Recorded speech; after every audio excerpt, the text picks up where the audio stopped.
Kitab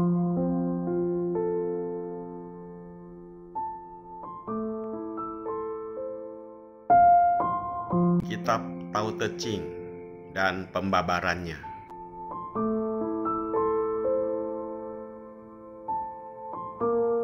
Bab 8. Sifat Tao seperti air.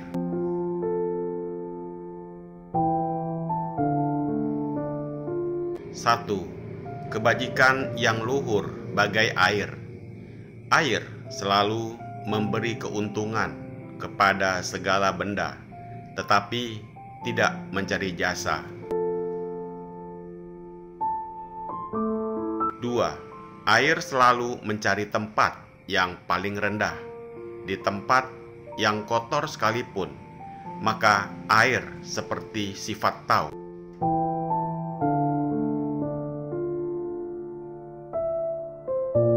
3a.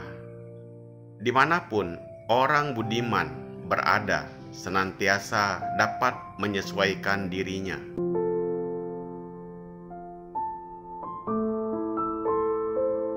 B.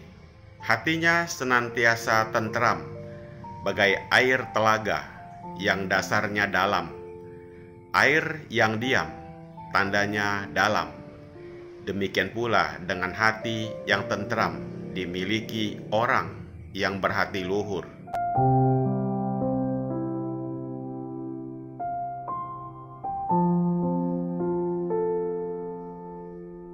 C. Dalam pergaulan dengan sesamanya, selalu mencurahkan cinta kasihnya. D. Bicaranya lemah lembut dan dapat dipercaya. E. Dengan hati yang tenang dan jujur, dapat menyelesaikan segala persoalan dengan bijaksana dan sempurna.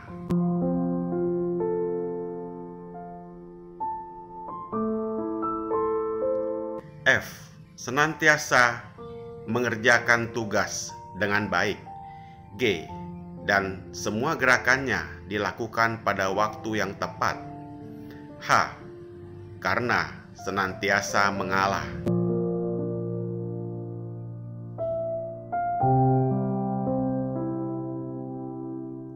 Segala sesuatu yang berada di alam dunia ini, walau bagaimana besar kekuatannya, tapi bila kekuatan itu digunakan untuk maksud jahat, akhirnya akan runtuh juga.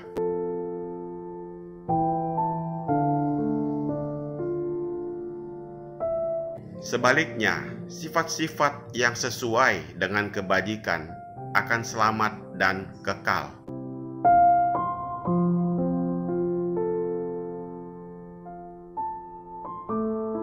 Misalnya, seorang yang kaya raya tetapi tidak kikir, tamak, bahkan berlaku sopan, santun, dan suka menolong sesamanya.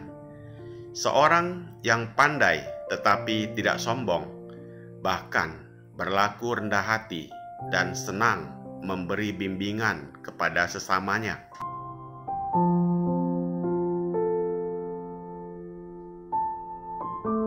Seseorang yang kuat tidak sewenang-wenang, bahkan berlaku ramah tamah. Ini adalah beberapa sifat yang sesuai dengan Tao, dan dengan sifat yang demikian itu, mereka dapat mempertahankan kedudukannya dengan abadi.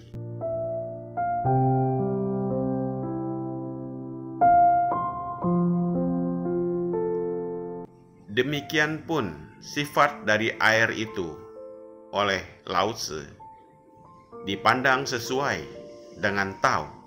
Sifatnya lunak dan lentur, dapat menyesuaikan diri dalam segala keadaan.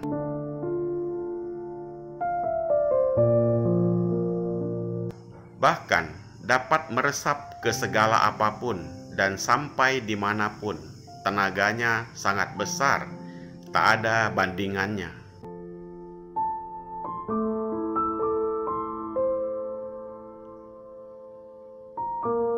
Air adalah suatu unsur yang terpenting di dunia. Tanpa air, apapun juga tak bisa hidup.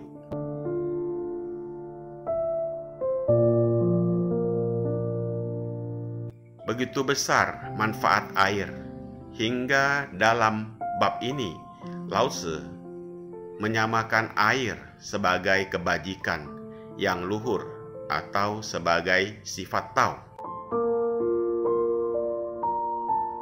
Air senantiasa dapat menyesuaikan diri di mana saja ia berada. Bila berada di sumur, bentuknya bulat seperti sumur. Bila berada di bak atau kolam, bentuknya 4 persegi, dan bila berada di sungai, berbentuk panjang, dan sebagainya. Hingga bagai orang budiman yang tinggi martabatnya, selalu menyesuaikan dirinya dengan tempat di mana ia berada.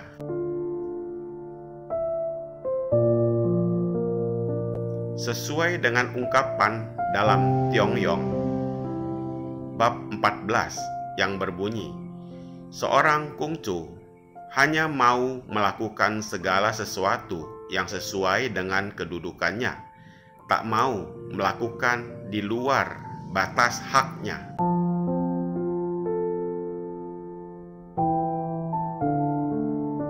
Sebagai seorang hartawan, ia dapat menjadi dermawan, menggunakan kekayaannya untuk kesejahteraan sesamanya.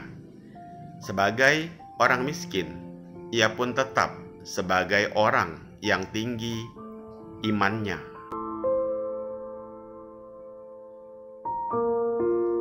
Tegasnya, dalam segala kedudukan dan segala tempat, ia dapat menyesuaikan dirinya. Bila 5 unsur dapat disesuaikan dengan panca dharma, justru air dengan sopan santun mempunyai kesamaan.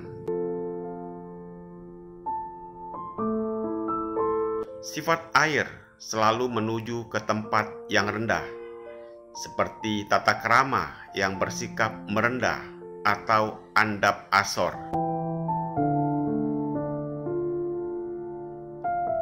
Sikap merendah bukan berarti hina, bahkan berarti sopan santun dan mengerti adat istiadat. Demikian pun air yang lunak itu bukan berarti lemah.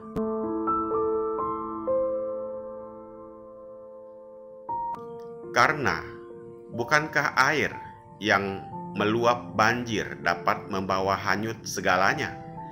Air laut dapat mengangkat dan menjadikan kapal-kapal besar terapung. Begitupun tenaga air dapat menjalankan mesin-mesin elektris.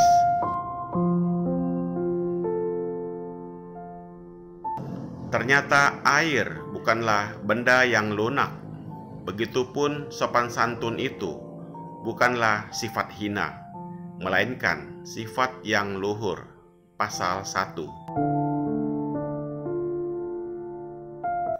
Air hujan turun dari tempat yang sangat tinggi, tetapi setelah jatuh di bumi, ia segera mencari tempat yang paling rendah. Sesuai dengan orang budiman yang mengenal Tao, meski pandai dan cakap, tetap tidak suka mencari kedudukan yang tinggi.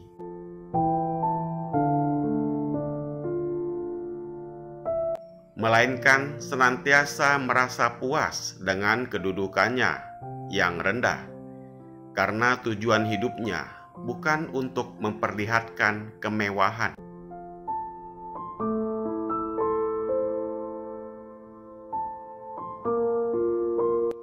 Melainkan mempertinggi budi pekertinya, maka senantiasa merendahkan dirinya guna memperoleh kesempatan untuk mencapai ketenteraman yang abadi.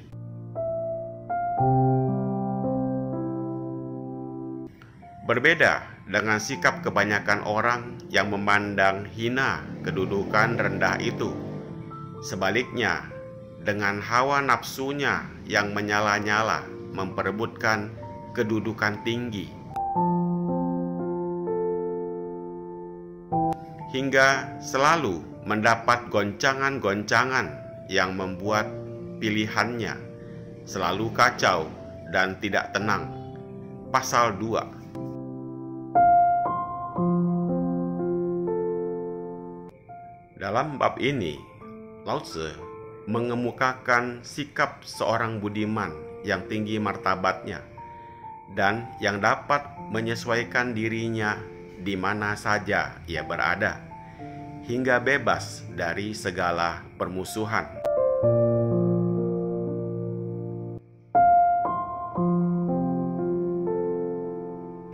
Hatinya tentram bagaikan air telaga yang dalam, hingga bebas dari segala penderitaan batin, ramah tamah dalam pergaulan, melakukan segala pekerjaan dengan jujur,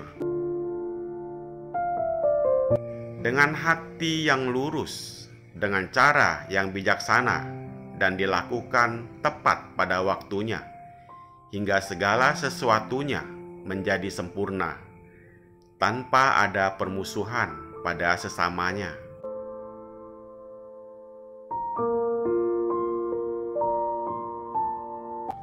Semoga bermanfaat.